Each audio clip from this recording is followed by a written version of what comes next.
Football Then and Now, a fun look at football nostalgia and the modern game intertwined. Join us.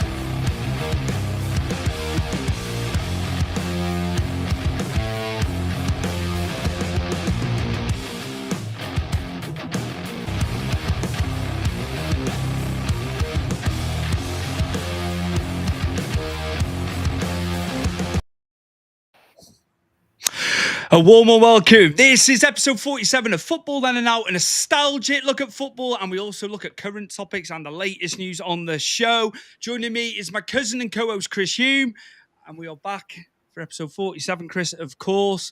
And we've got on this date in football history, although we don't know when this episode's dropping, so it's almost like on this week in football history with this one. Yeah, I'd say so. You have found one that is known in football folklore, of course. A lot of people will know this one, and take it away, man.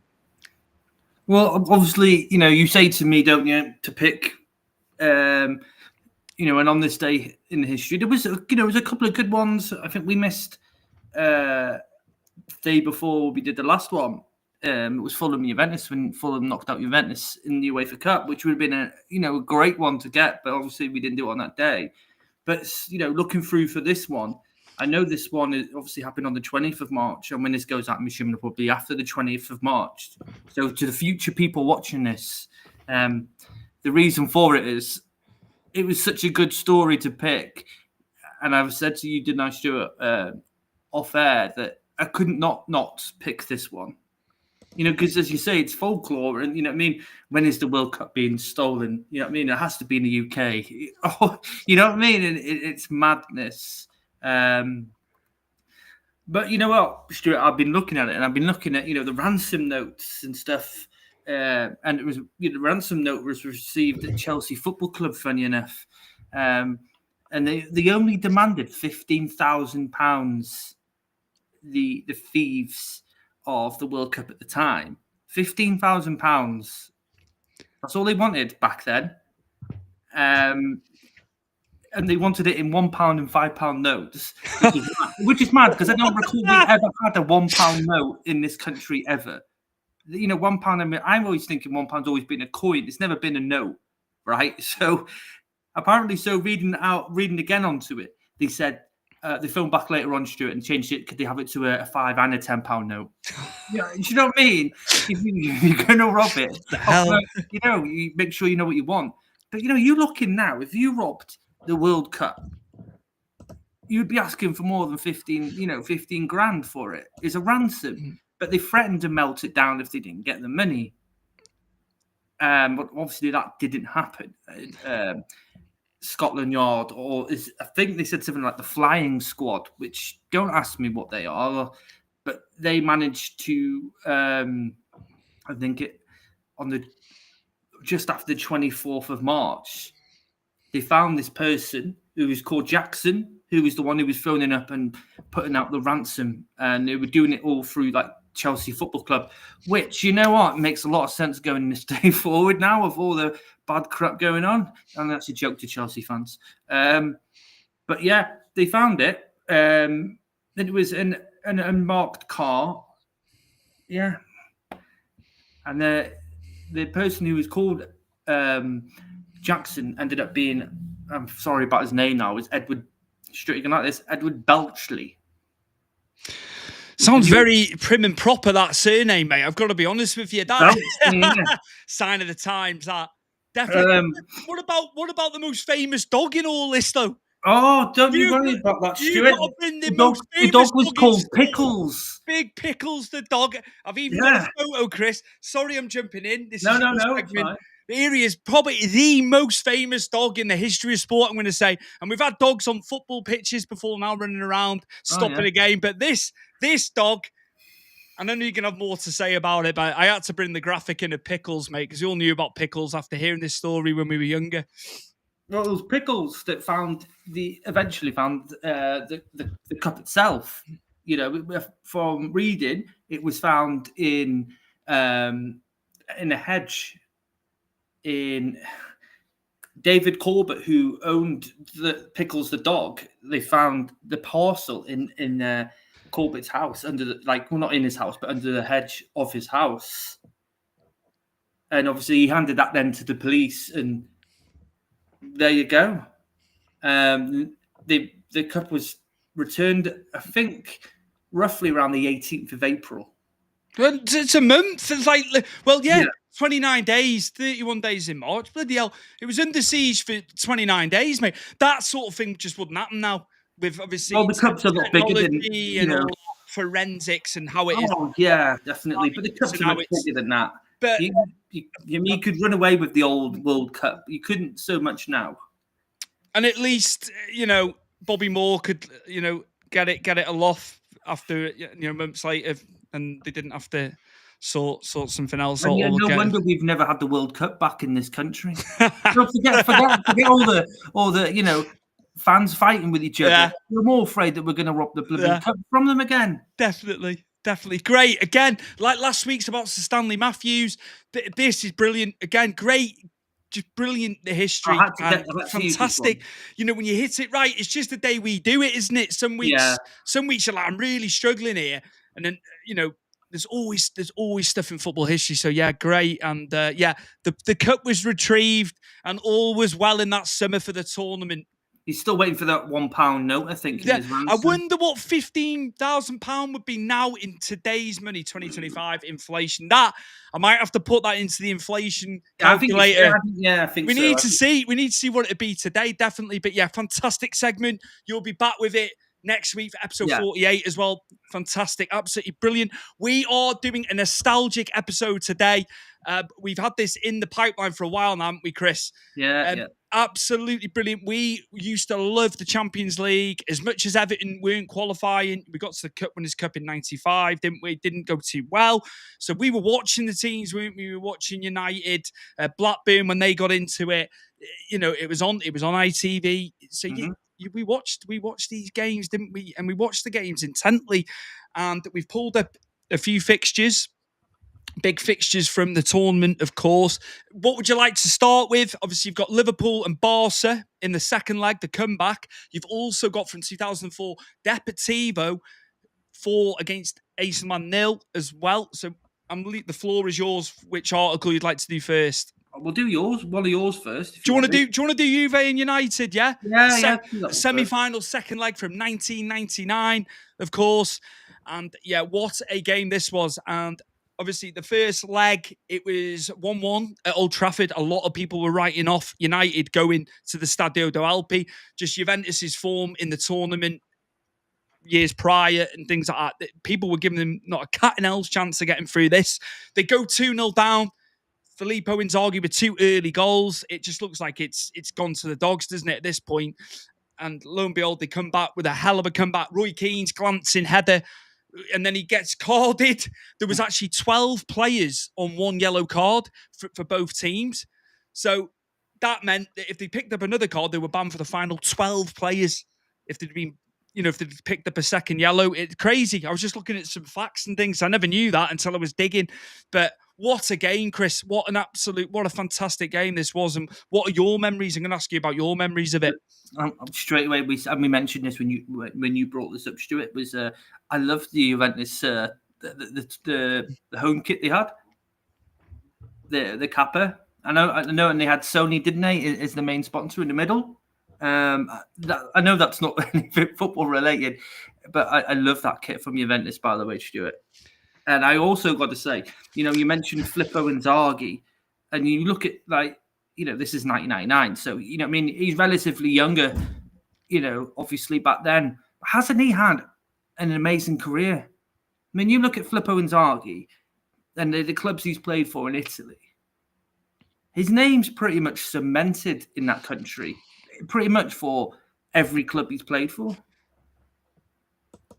I just think he's an astute standout of a striker. And again, there's another name you don't hear enough about.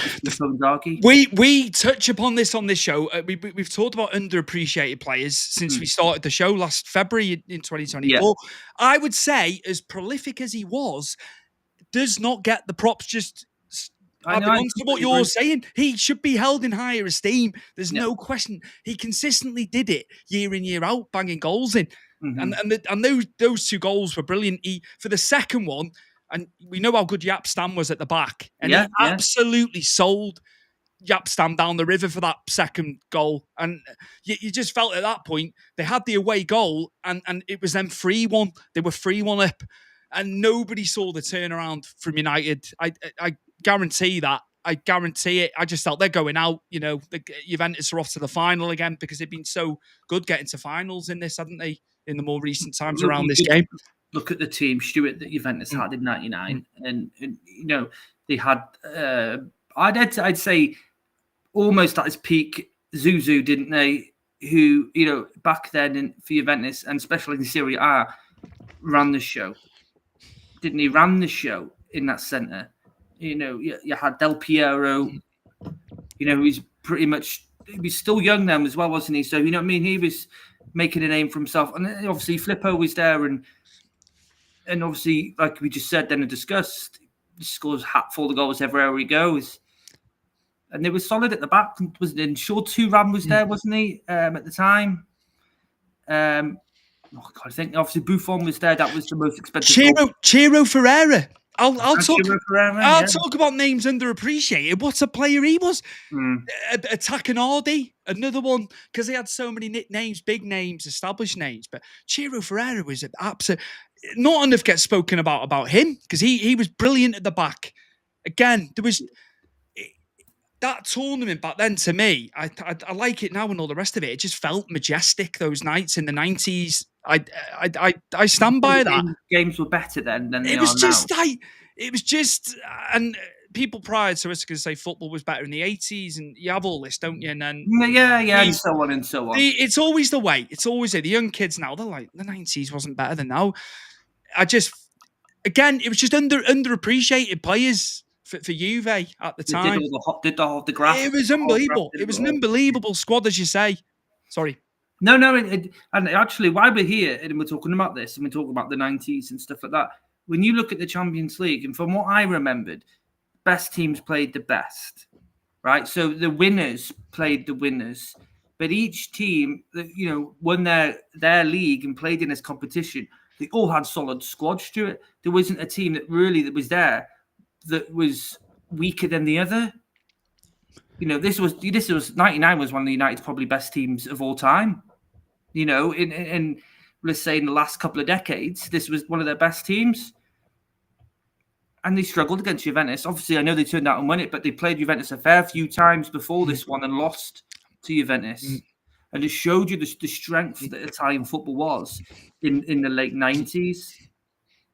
Obviously, things have changed now. We do see Juve in there, but they're a very former shell of themselves. Because obviously, again, I'm going back to what we spoke about last week with the World Club Championship. It's the money, isn't it? Italian football needs the money and needs the investment. You're seeing clubs fall behind a lot more now in the European competitions than they were back when we were younger watching it. It cycles. It goes in cycles. This as well. Like you'll go around Europe, and there'll be a country within Europe that do amazingly well in the Champions League, and to a lesser extent Europa League, Conference League. It does this. It's cyclical. I think it's very cyclical in that sense. It's just. They were so good. They were so good. Peruzzi in goal. We've obviously put the graphic up there of Michael Keane. Nearly called him then. Although he's got an eye for goal, Michael Keane. Yeah, true. Yeah. Roy Keane. Roy Keane. But I don't think Roy would be liking him. You just said that, Stuart. No, he won't be very happy with me, mate. And he's a man you don't want to get on the wrong side of. He's a cantankerous. He's a cantankerous man, but comedic in the same token. But yeah. Just obviously, Roy Keane was then banned for the final just to extend, and Paul Scholes was banned for the final in Bayern. Two huge players, And I think, but Bayern, if memory serves, I think Bayern were the bookies' favourites going into the final at the new camp that year. So they had it all. They had it all to do, didn't they? And they came out on top. The substitutions, Solskjaer, Sheringham, amazing. And that's not. I'm not taking away from Jesper Blomqvist. He had to go in there and do a job in that game. He played well. That was again. They turned it around, didn't they? It was their year. It was set. It was in the stars. It was in the stars, wasn't it? Almost. Yeah, you can always go back to that final, and I don't know what it is, because obviously we're not United fans, but that final against Bayern, it's sort of recorded in your head. Do you know where I'm going with this? Yeah, of course. It's it's recorded in your head. So when you're talking about it, then I can visualize it in my head immediately. And what you're talking about is like it's playing in my head. It's one of those games because of what United achieved that year, which, if you think about it, back then it's really unthinkable to win as much as they did. Obviously now it's different, but they overcome so much in that season to become champions, to become Champions League, to win a treble. But it as you say, it's losing two big players in Scholesy and Keane. And and they're both the central midfielders, and they're both the ones that they can rely on. Scholes for the passing, and Keane for the defensive midfield. But then Roy Keane could pass a ball as well. But he's saying Jasper Blomqvist. And I obviously remember him at Everton, but this was after a long injury layoff, and obviously wasn't the same player. But he did a bloody good job for United in that game. But like I say, going back to it, it's stuck in your head because it just stood out. And, not supporting United, you still had to cheer for them when they beat Bayern because they really had to get stuck in. They had to stay in the game. And I think a last-minute goal, as we've seen when Tarkis against Liverpool, I think it blows the roof off. And Solskjaer and Teddy Sheringham, and never two striker Stuart, who I think are very underrated and don't get shouted out enough, especially Teddy Sheringham.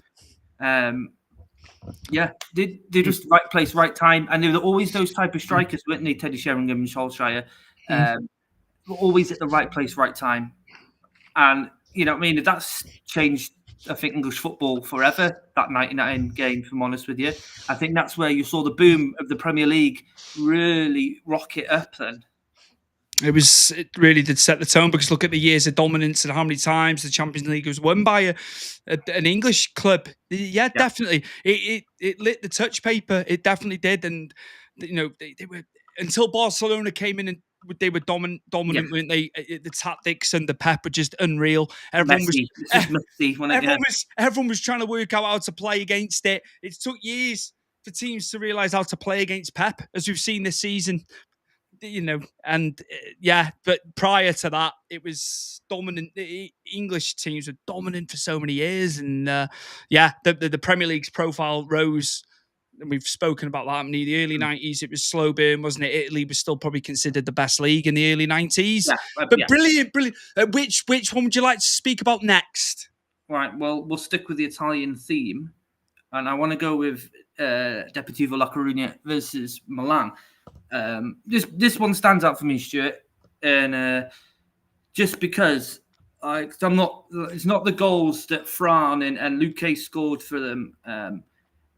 It's what they had to overcome. Just like you're saying, United had to come back from 2-0 down to beat, Bayern 3-2. Deportivo had to come back, from 4. I know they got the one away goal at the San Siro. Is it Palladani? Palladani? Walter Pandiani. Yes, he played for Birmingham and was absolutely terrible. But I've got the team for both teams that played. The players that were on the pitch at the time, and you're looking at players. I think look at AC Milan here for Stuart, stood out. Maldini, you got Nesta, Cafu, Pirlo, Gattuso, Seedorf, Kaká, Yandel Thomason when he was prolific at AC Milan, and a Shevchenko. And you go to, if you say that then plays anybody, they would tell you how amazing that squad was for Milan. But in this game, it just, I don't know. I just think that the Deportivo in this game, Stuart, just changed. It turned into a will beater, and everything they were touching in this game was just frightening AC Milan.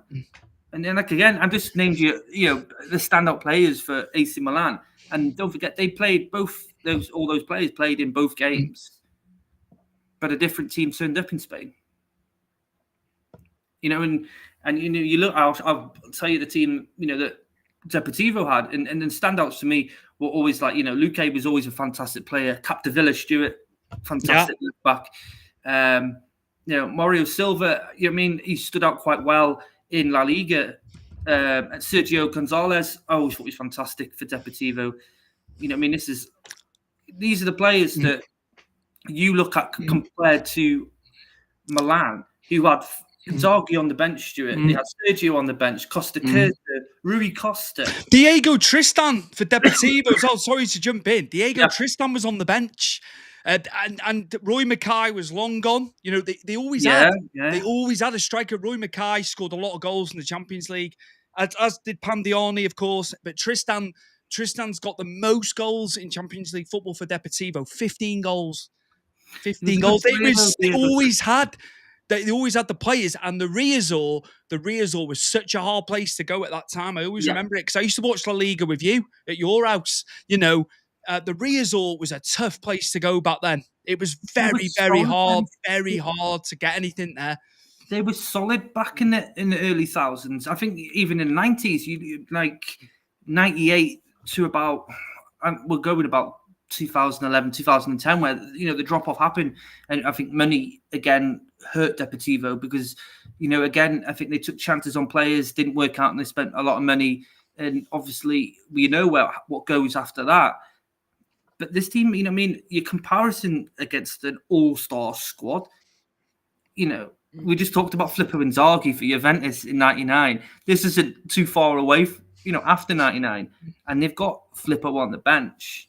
But Jon Dahl Tomasson in 2004 was a monster. And him and Shevchenko were fantastic together.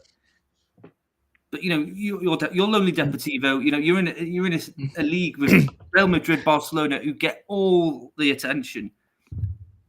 And, you get that priceless away goal at the San Siro. You take them to Spain. And not only did you overturn it, excuse me, they absolutely wiped the floor with AC Milan, and it was such an amazing time to watch. And I was so dedicated in watching La Liga at the time that I've had to support Deportivo because they do fantastic. They had two quarterfinals. 2000, 2001, 2002 quarterfinals. Second group stage, how the format used to be, wasn't it? You'd have a second group stage. They got to that. And then obviously, as we're talking about now, 03, 04, the semis as well. And it was Porto and Monaco in the final, which is mad. Crazy. Yeah. It was just mad. And obviously, Mourinho, he'd won the UEFA Cup the year before against Celtic, hadn't he? So they were on the upward trajectory, and that was him. He got the job at Chelsea, and the rest is history, of course. But it was odd. It was odd, wasn't it? Like Monaco and Porto in the final. You just assume. Was that was it Morientes? Yeah, Morientes was up front for him. Yeah.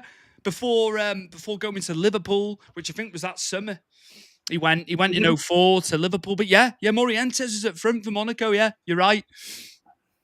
It's mad to think, when you look back, and I've always, when we spoke about doing this, and I was looking back the history of, the finalists, and it's so rare you get two teams that aren't the most well-known teams in these countries playing against each other. Porto, Benfica, Sporting Lisbon, they're three biggest teams in Portugal. We all know that.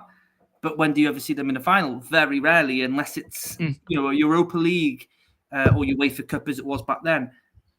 But for Porto to get into a final, especially Monaco as well. Monaco were really good, and I think they knocked out Chelsea that year. I'm sure they knocked out Chelsea that year in the semis, or it might have been the quarters. And as you say, though, Stuart, that's Jose Mourinho's lift-off, wasn't it? But yeah, he had a solid squad in Portugal. Look at all them players that went on to do things. Carvalho, Ferreira went to Chelsea, didn't they? He had those players went on, didn't they? Carvalho was arguably one of the greatest centre backs in Premier League history as well. Yes. That gets bigger and bigger year on year, doesn't it? Of course, there's more years. We amass more years of the Premier League. Mm-hmm. It was just those players. He hit it. He hit it right. Costinha was a good player for them as well. They had the players. They were capped for Portugal, and subsequent international teams that they played for the country. So, yeah, this is what I'm saying. People are saying don't write Villa off this season, innit? A lot of people are saying that. Brady's obviously hopeful, but I've had people come to me, non-Villa fans, saying, watch Villa. Dortmund aren't doing very well domestically. I think they're 11th now. They're still in. They're still in it. There can be a surprise, just extending off what we're saying about previous tournaments and surprises with finals and semi-finals. Well, it's happened in the past. So you would say at some point it's going to happen again. So why not? Why not we go to a Dortmund Villa final? I know it doesn't sound exhilarating, but I bet you now it'd be better than the Liverpool Tottenham Champions League final. It wasn't the best, was it? It wasn't the best. But it got into the final. We've never done so. This segues perfectly because you're on that season's tournament, of course. So brilliant. Well done there with that, because it brings us right in to one of the greatest comebacks in Champions League history, of course. And you selected Liverpool. Yeah, shockingly. I was like, you selected Liverpool, but fair play. We might be Blues, but you've selected Liverpool for your Champions League memories. And yeah, just take it away, mate.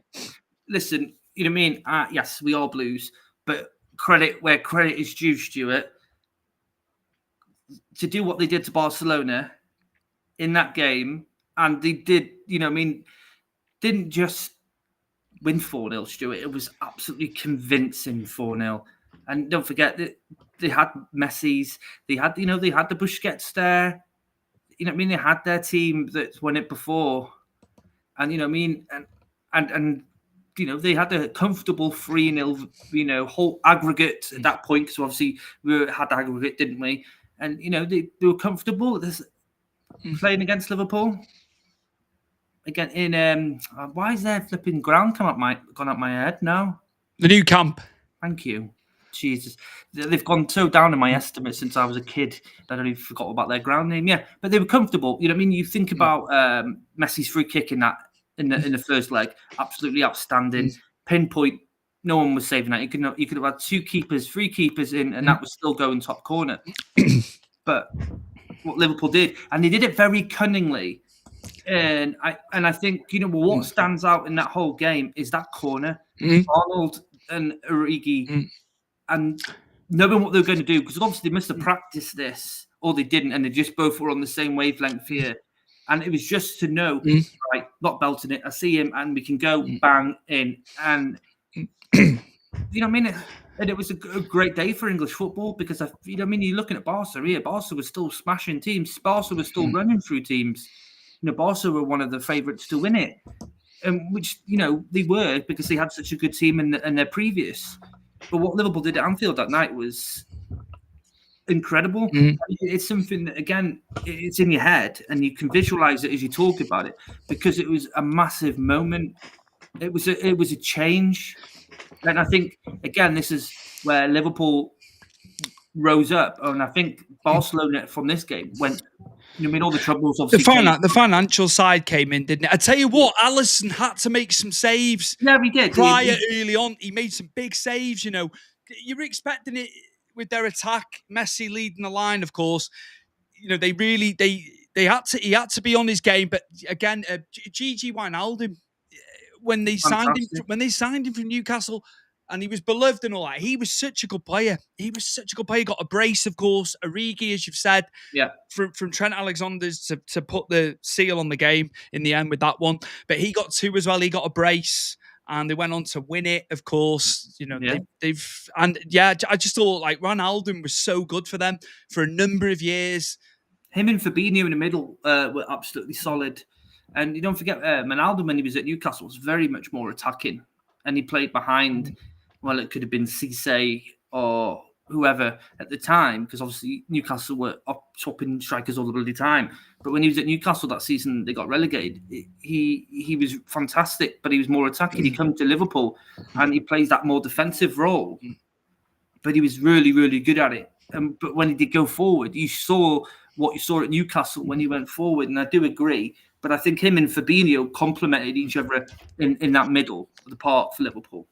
Definitely. Again, away goals on this. Had they conceded one early with all that pressure from Barca, I mean that changes the away game. goal. Like we don't have the away goals now. This is Do the you thing. miss It was that? huge. Do you know what? I've enjoyed this new way of them doing it though. In the same breath, I was kind of like a bit, I don't know about this because we're just so accustomed to. I always throw the word accustomed out there. We're accustomed to it. We're conditioned that it was away goals. But I think maybe teams don't go for it as much now, and they're saying like extra time if they are level. A lot of these games are going to penalties now. Whereas if you had the away goal, if it was into the advantage of the team, I think they're going to go for it more in extra time. Because we saw a lot of penalty shootouts last week, didn't we? Across them games. So I think teams are very cautious now because it's not a thing. And then we end up with more shootouts. But I've enjoyed the tournament. I really have enjoyed it. And the VAR's a lot swifter than what it is. I have noticed that. So just get it. Do the same here. Then this is my thing. It is so much swifter. But the games now, aren't they? Towards the end, like a semi-automatic, technology that you use. Why? It's just have it the same throughout for all the countries that are using it. No, I agree. It's just so prolonged. It's so prolonged, but you get it wrong. Yeah, this is it. This is it. They still don't know when they're going into the van. They go to the van and they're faffing about still, and it's taking forever. It can kill momentum if you're in the ascendancy. Yeah. You're on top of the game, and then a game gets cut for 4 or 5 minutes. It changes it, but we'll see next season, won't we, Chris? No, they're bringing in, isn't it? The last couple of games of this season, they're bringing in this newer one, aren't they? I'm sure they're bringing in the newer ball that can work out the touches and whatever, and who had the last touch. Right. And more AI. I think they're trialing it in the FA Cup final as well. I don't quote me, but I'm sure I've read this. But they're going to try out the newer version for next season, at the end of the season. It's worked for rugby for so long the way they do it. They don't like that, Stuart, though. They've had it in place for so long, and I get that. But now we're getting in years and years into this VAR, and there's still mega grey areas across the board with it. It is so frustrating. And like Mike says on Holy Trinity, when you're at a game live, it just quells. You have people kicking off. You lose the crowd, especially at Goodison where we need the crowd. He said it's a buzzkill. It's a buzzkill, that is, but hopefully they'll sort it. But yeah, Champions League memories, mate. We can come back to this topic. There's so many. There's so many. Back to Stuart, the one that always came, and I would love to talk about this when we come back to doing this again, is the Juventus Ajax final. Yeah. Amazing. Gianluca Vialli as well. God rest his soul. Fantastic striker, but he was immense for Juventus in that final. ITV's coverage I used to love. I loved it. Brian Moore, and then Clive Tilsley, obviously more latterly. I mean, Brian Moore was winding down a bit. He was getting older, wasn't he? And then Clive Tilsley took the baton and ran with it after Brian Moore had been synonymous with football commentary for years. They were the voice. They were the voice of the show, your voice of your childhood, and just absolutely brilliant. Like the modern commentators just don't have what those guys had. Why Clive Tilsley's not the lead commentator for ITV's coverage is beyond me. Yeah, but he's doing a lot internationally for Premier League productions. You can still get him on around the world, the American games and stuff like that. I mean, we've spoken about commentators, haven't we, prior? But everything. But I do agree what you mean. It was encapsulated, the whole package. Absolutely. Times move on. Things change, styles change, and stuff like that. But yeah, they were brilliant for ITV, and I've just got a little bit of music I've used a couple of times recently. Oh.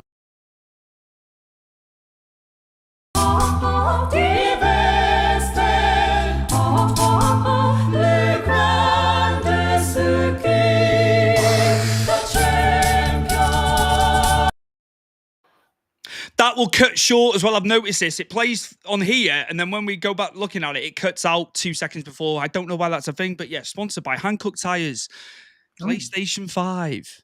Is it Amstel or Heineken, the beer partner? If I'm going for a beer, I should prefer an Amstel to a Heineken any day. A bit lighter, but yeah. But it's nicer.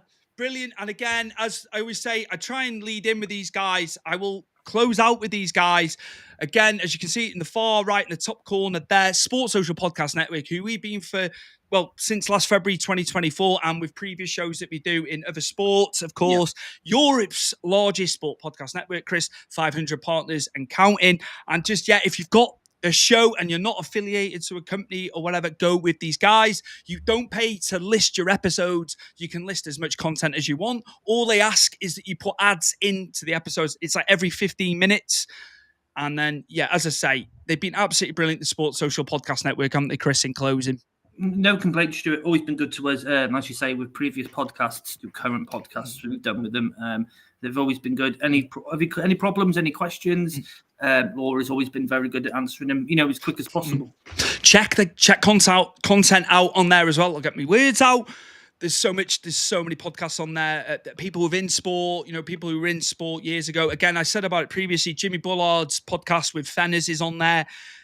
We're on there. Just go and have a look. There's so much on there. If you like rugby, if you like Formula One, there's so many sports, isn't there? Yeah. Check out on there because everyone's there. We're housed on there. If you want to see our content through there, if you're not on Spotify, Apple, and all that, you can get to us. Episode 48, Chris, next week, of course. And I'm sure we'll be back into talking about the Premier League as we get into the final couple of months now. The title race, I think, is sewn up, personally. I've heard Liverpool fans losing their heads after a couple of losses, though. They think it could be a Kevin Keegan moment from 95, 96. I love it. Arsenal are going to have to go undefeated. They're losing their heads. They're losing their heads. They've had a couple of losses, 12 points at this stage. Arsenal are going to have to go undefeated and probably win every single game because they've drawn 10. They've drawn 10. Their heads are going. And their heads don't need to go. I was like, Liverpool will win the league this year. It's just there's no question. There's no question. To me, you sound that you different. No. I just really enjoy watching Liverpool fans' heads fall off. Unless you're an Evertonian, you get what I mean. Liverpool fans are going mad about Baldy, who does the Anfield Agenda. He's the biggest crybaby I've ever seen. When it's going great, oh my God, it's the best thing since sliced bread. It's sunny outside and all the rest of it. Those two results, he was losing his head. Like Mark Goldbridge at Man United. Yeah, I'll call him out. When it's going great, it's good, isn't it?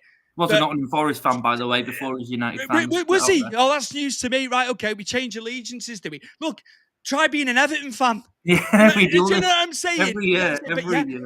It's like, be the same. Get rid of Slot. I've heard that. I've heard all sorts of garbage, mate. Yeah. I was just like, this is ridiculous. But they won't lose the title. There's no way. I just can't see it. It's theirs this year. They've only lost once in the league as well. I don't think there's anyone challenging them. And kudos to Forest and Bournemouth who've made this season in that top half absolutely amazing. And I'm talking like the season's over, but it's not. But they've maintained it. We're going into April soon, where you would have thought they would have fallen off. Bournemouth have slightly fallen off, but Forest have absolutely blown me away, and they're still in there. A very good win for Brentford, that against Bournemouth. Very good. Brentford have been decent at times, haven't they? They've had little spells within the season, but like you say, you've got to give props to them. And Brighton hit a bit of patchy form earlier on. Hursley, we speak about these teams all the time on this show. We always give the rub to the teams that are doing fantastic and punching in some respects, but everyone down from there is in the hunt for European places as well. And they're all fighting out. When you're looking at the European places, let's forget Champions League now. Let's box that off. But Europa League and the Conference League, it's so open. You know what I mean? Because they've all been beating each other. But at the same time, they've all lost at the same time together. Do you know what I mean? They've all gone quite patchy at the same time. Where, you look at where we are, and it's shocking to see the likes of Spurs and Man United so close to us, which, makes no sense. But they've had poor seasons. So, that's supposed to be. But when you look at we're up, Stuart, from Palace on, it's so open. Yeah. Palace have really hit form. Glasner, if you take the early season form out, if you go into from whenever it was, he'd be in the top four, Glasner. Without He's a good manager. He came in and did a fantastic job, didn't he, last season? Straight away, very good, managing Germany for years, didn't he? So he had that basis. It's been that way. It's been good. I think obviously the title is sewn up, but like you say, those European places, that's where the big games are going to be now. Relegation, the bottom three is the bottom three. Yeah, I don't see any change. I don't see anyone so bad, mate. Do you know what's funny, Chris? If Dyche was still in charge, we'd be on the same points now as them. And obviously the goal difference, I don't know what that'd be like now. That is mad. I think we'd be 17th. Had like Dyche not won any games. Do you know what I mean? If you did it without Moyes for the last 10, 11, which is crazy. It baffles me. I was speaking to Brian, who's a security on the park where I work, and he's an Evertonian, and we were talking about that today. And we're just saying it's mad how Dyche was, complaining about the players. They're not doing this. And, we watched the same team day in, day out perform the way they did. Moyes comes in, and it's a different Moyes. And I must say, this is a more adult David Moyes, who's been around, got the experience everywhere he went, and he's come back a different person, more relaxed. But Stuart, the outlook and the output of the team, which is exactly the same team that Dyche had, and now more so injuries to our better players. Good to see like Dwight's back. Light training now for him, isn't it? After a lengthy time out on the sidelines. Good to see Schmidt and Brozier on the weekend. They completely changed the game. There's depth on the bench now. And that's not me knocking Sheriff. He's young. He's a young player. Hopefully it works out for him. Yeah. He wasn't just going to throw him on, was he? Regardless, Beto's had to put a lot of minutes in. Again, the chances... He's getting the chances, and they're not going in he's now. Reverted backwards now, isn't he? Again, I'm sure it'll come back, but now it's like we've got depth again, haven't we? Going into this, and for every place we can get at the table, it's another £4 million of prize money. So they've got to keep going. Again, I think United and Spurs have got one eye on Europa League and winning it. So will their eye be off the ball domestically? Again, because it's an avenue into the Champions League, isn't it? Although with the coefficient thing, there's going to be 5 teams going in anyway. So I don't know how that works. If you win the Europa, they're going to be going in. Here's the cheeky one, Stuart. I've read into this, right? Because I saw someone commenting on Twitter about this, right?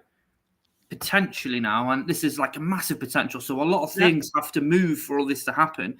But you could physically look at 7 teams from the Premier League, if all sort of win their competitions in Europe next season, and the last 2 could be like not where we are, but just a bit higher up. Say 14th, 13th, around that area. That's where it could drop. What deal? You know what I mean? Because obviously you say about the coefficient, which you get. Yeah, of course, yeah. But because obviously we have so many teams in this in Europe. If they're to win it where they are, obviously it drops then, doesn't it? But then it can't drop to the next team if they're already in the competition. It's so many roads to go across. But you know what I mean? If we had a good finish, and I'm not saying this could happen, but the way things are at the moment, you never know. But you could end up in Europe. He's averaging 1.7 points, isn't he? We've had a lot of draws. Again, I thought the West Ham game had gone because we weren't particularly good second half. We weren't particularly good second half, were we? And it's just that fight. Jake O'Brien, again, we've spoken about him. Like two goals. Yeah, just the whole time he was sat there, and we knew there was a player in there. Yeah. The goals for Leon, which we've spoken about, but it's going to be interesting. The tail end's going to be interesting. Obviously, we'll be talking about it next week. We always preview the Premier League. Yeah. Oh, my days. Yes. And then Arsenal. So they're coming thick and fast. But yeah, this has been Football Then and Now, episode 47. We are a part of the Sports Social Podcast Network, as we've said earlier. Thank you to Rox Ferry out of Australia for the intro music. It's bleached by them. It's available on Spotify, Apple, all streaming apps, YouTube, everything. You can get them everywhere. Rox Ferry, fantastic band, absolutely brilliant. And yeah, we will see you for episode 48, Chris, where we'll preview the Premier League and we'll have all the other good stuff intermingled and mixed in the pot, won't we? Gospel as always, Stuart. Perfect. Well, yeah. Football Then and Now, a fun look at football nostalgia and the modern game intertwined. Join us.